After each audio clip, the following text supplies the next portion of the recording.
Então, se você sente uma tristeza e não sabe lidar com ela, é normal que você esteja fugindo da tristeza. Fugir da tristeza é se ocupar, se distrair, evitar lidar com a tristeza. Só que se você entende que você é as duas coisas, racional e emocional, ao mesmo tempo, como se fossem duas pessoas, dois irmãos siameses conectados, tem um racional e tem um emocional. Se eles brigam, os dois sentem. Então não tem como ignorar o emocional. O que você pode fazer é conversar, cuidar, acolher o eu emocional. Quando você faz isso, os dois se sentem bem. Ou você é racional, ou você é emocional. E por que eu falo que a tristeza não cuidada, não vista, não entendida, faz alguém diminuir a autenticidade? Porque essa tristeza é uma dor. É a ferida emocional. A ferida emocional é a tristeza. Enquanto você não cuida dessa tristeza, não acolhe a ferida continuar, com o passar do tempo ela vai piorando, vai aumentando. Aí chega um ponto que não tem mais vontade para nada.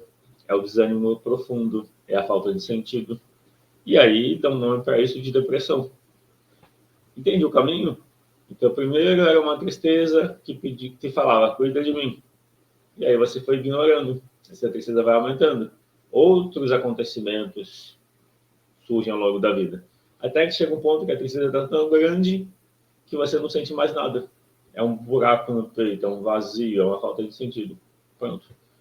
Então você entendeu o mecanismo que começa pequenininho, que é a tristeza pedindo cuida de mim, você não cuidou, e aí essa tristeza vai aumentando. Eu estou apresentando um mecanismo, um caminho de compreensão. Pode existir outros, sem dúvida, mas um caminho de compreensão é baseado na relação que se tem com as emoções. Nessa perspectiva fenomenológica, na fenomenologia, se olha o que está presente e como eles se relacionam e se afetam mutuamente. Então, nessa perspectiva, primeiro a tristeza surge diante de frustrações, diante de necessidades não atendidas, de consideração, de propósito, de pertencimento. Daí você vai ignorando essa tristeza. Ano após ano, ignorando a tristeza, ela vai aumentando porque ela quer ser cuidada. E não é que a tristeza quer ser cuidada, é o emocional que quer ser cuidado. O emocional faz uso da tristeza para comunicar com o racional. Se você não educa o seu racional para entender que ele precisa acolher o emocional, o que o racional ou a mente vai fazer é fugir. Esse é o modo automático da nossa mente. O modo automático da nossa mente é fugir da dor. Você precisa educar a sua mente para ela entender que antes de fugir da dor, ela precisa cuidar da dor. Você fala para sua mente assim, ó, você pode fugir da tristeza, mas depois de você cuidar dela. O que é cuidar da tristeza? Usar um diálogo positivo. A gente já usa um diálogo. Na inconsciência, o diálogo é negativo. É o julgamento, é a crítica, é a comparação, é o foco no negativo, é perguntar por que é tão ruim, por que não passa. A pior pergunta para se fazer é por que alguma coisa ruim está acontecendo. É a pior pergunta. Por quê? Porque a mente responde qualquer pergunta que você faça. E quando a mente responde um porquê algo ruim está acontecendo, ela vai buscar fundamentos, explicações. Se você perguntar por que algo bom está acontecendo, poucas pessoas perguntam isso, né? Por que algo bom está acontecendo? Da mesma forma, a mente vai buscar a explicação. O que eu quero mostrar é que a mente responde às perguntas. Não quer dizer que é verdade.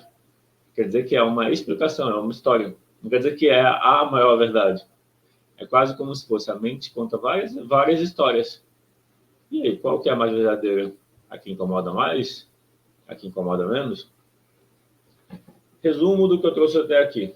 A tristeza é uma emoção básica que pede cuidado, que lembra a gente de cuidar da gente. A mente não sabe disso. Então, o que ela faz? Como automático, ela foge da tristeza. Como a mente foge da tristeza? Se ocupando, trabalhando, trabalhando em excesso, cuidando dos outros, como forma de fugir da tristeza. Então, os excessos, que são usados como forma de fugir de estados emocionais, são fugas que aumentam, que pioram o estado emocional. Sabendo disso, você precisa dizer para sua mente, eu sei que você vai fugir da tristeza, porque você é o que você sabe fazer, mas antes de fugir, cuida dela primeiro. E aí, como é cuidar? Dialogar positivamente, falar com entendimento, olhar que por trás da tristeza tem uma necessidade de consideração, de cuidado, de atenção, dar boas-vindas para a tristeza, se relacionar com ela. Esse é um primeiro passo. Aí é um processo, existem camadas, mas esse passo inicial já traz uma consciência, já traz uma mudança, e aí precisa se experimentar para sentir o efeito disso. Quando a gente foge do estado, isso aí, dá boas-vindas para a tristeza, o Miau escreveu isso, boas-vindas, tristeza, seja bem-vinda. Quando a gente faz isso e a tristeza está presente, normalmente existe um suavizar da tristeza. Eu sempre reforço isso. Lidar com a tristeza é um processo. A gente se, em alguma medida, se acostumou a fugir. Em alguma medida, a gente se acostumou a fugir dos estados emocionais. Quando a gente foge de estado emocional, a consequência é esse estado emocional aumentar. Então, até aqui a gente viu que fugir da tristeza aumenta a tristeza. E essa dor, que é a tristeza, ela vai ser tocada nas relações. Quando a gente diminui a nossa expressão porque alguém pode criticar, nesse momento em que a pessoa pode criticar a gente, essa crítica toca numa tristeza. Quando a crítica toca na tristeza, essa crítica que toca na tristeza faz a gente fugir da tristeza. Entende o que eu quero dizer?